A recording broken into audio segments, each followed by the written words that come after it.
So the most interesting idea that I had for YongoPal while I was in bed, I think was something that actually came to me in a dream. It was an idea that was never used, but I dreamed about using Twilio, which is a company here that allows you to really simply build um, scalable voice applications with their API. Um, that I had a dream that we were using their service to initiate phone calls between two parties, so that no one would actually have to initiate a phone call, um, which in fact is entirely doable with their platform, um, but it's not something we ever did anything with.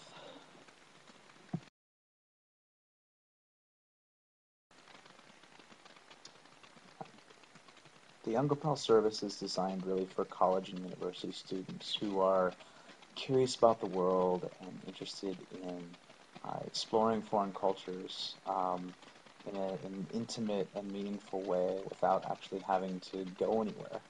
What we basically do is through a mobile application, we match two peers from opposite sides of the planet who would never have an opportunity to meet or cross paths. And we create a channel for them to communicate with each other through text messaging and through the sharing of photos. Um, and then we provide little prompts and photo sharing missions that encourage people to capture little moments throughout their day and share them with their partners.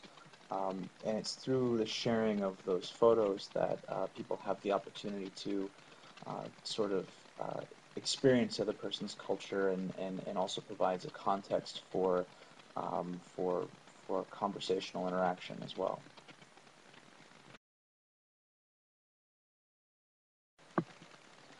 Um, so Korea isn't our only audience, but it is our earliest audience, and I think it's an audience that makes a lot of sense for a number of reasons, but mostly it makes sense because so many young people study English and have been studying English for so many years.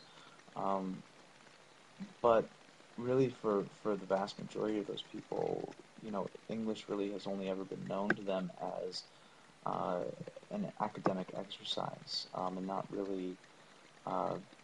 not really as what it is, which is a tool for communicating with the world. Um, and we want to provide those opportunities, not necessarily because it's a language learning experience, which it arguably is, um, but because what's missing from English education in Korea and in Asia um, is really the sense of empowerment that ought to come from knowing a foreign language like English. So when we think about what we're able to offer, um, we don't think of it as language learning per se. Um, we think of it as empowerment.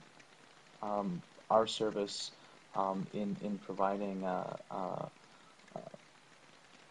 an outlet for building real connections with real people on the other side of the planet.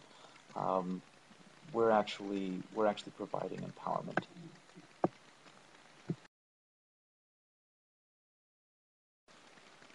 Jiho is an anomaly. He is our Korean co-founder um, who spent high school and college in Korea, um, but who spent a significant portion of his early life in the United States being Americanized. As a result, he's he really is a one in a million anomaly.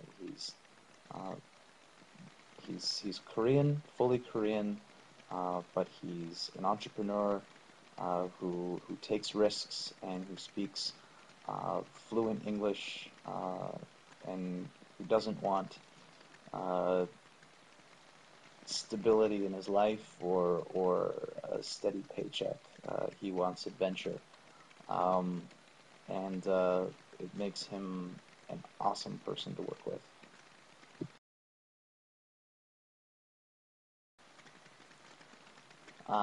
The secret is tears.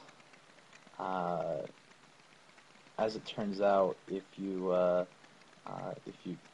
manage to cry during your pitch in front of a who's who of Silicon Valley investors and press, um, it actually manages to work in your favor. And I mean that half jokingly, but there there is a lot of pressure to replicate the um, Y Combinator uh, bullet point pitch style.